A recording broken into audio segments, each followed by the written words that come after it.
Surat AMNS કંપનીમાં તોડફોડ અને આગજનીનો મામલો કોંગ્રેસના આશ્ચર્યજનક દેખાવ. કંપનીના અધિકારીઓ અને માલિક સામે ગુનો નોંધવાની માંગ.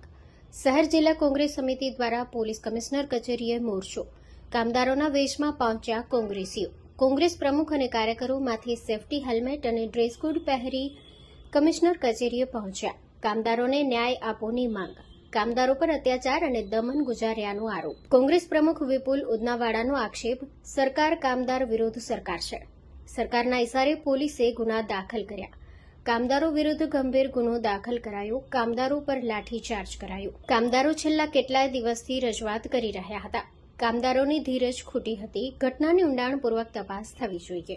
તમારા નામથી હરીશભાઈ સૂર્યવંશી, સુરત શહેર કોંગ્રેસ ઉપપ્રમુખ. શું રજૂઆત એના? હવે આજે જે ઘટના જે હમણાં જે છેલ્લા 3 દિવસ પહેલા જે ઘટી છે હજીરાના અંદર કંપનીવાળા પાસે, તે કામદારો રસ્તા પર કેમ ઉતરવું પડ્યું? કામદારો વારંવાર તેઓ લોકોના હક માટે માંગણી કરતા આવેલા હતા, પણ તેઓની માંગણી બિલકુલ સ્વીકારવામાં નહીં આવી અને કામદારોનું એટલું શોષણ હદે થતું હતું કે એની કોઈ સીમા નથી.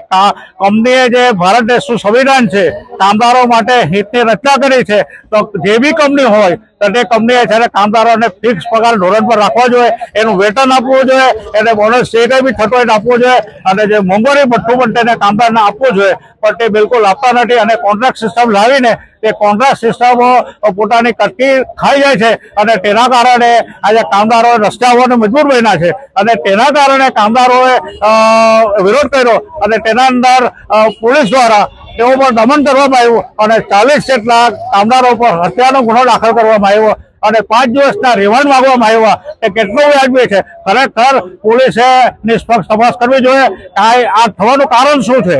આની ઊંડી તપાસ થવી જોઈએ. ખરેખર કંપનીના જે માલિક છે તે કંપનીના માલિકનો પર તાત્કાલિક એફઆઈઆર દાખલ થવી જોઈએ અને કામદારોને ઉપર થયેલી જે ખોટી રીતે જે એફઆઈઆર છે રદ થવી જોઈએ અને જે 2000 જે માણસ ઉપર જે કાર્યવાહી ચાલી રહી છે તે બંધ થવી જોઈએ. તેવી અમે હજીરાના જે પીઆઈ ગોહિલ સાહેબ છે તેને ગઈકાલે અમે સાંજે અમારા કોંગ્રેસ પ્રતિનિધિ જેને અમે રજૂઆત કરી કે સાહેબ, આ રીતે જો તમે ચલાવશો તો સુરત અંદર છે ને એટલો મોટો વિસ્ફોટ થઈ જશે કે અરબો રૂપિયાનું નુકસાન થશે. એ બધી સરકારશ્રીને રહેશે. એટલા માટે મારી તમને એક રિક્વેસ્ટ છે કે તાત્કાલિક એફઆઈઆર રદ કરો અને જે આગળની તપાસ બંધ કરો અને કંપની સામે એફઆઈઆર દાખલ કરો અને કામદારોને ન્યાય આપો.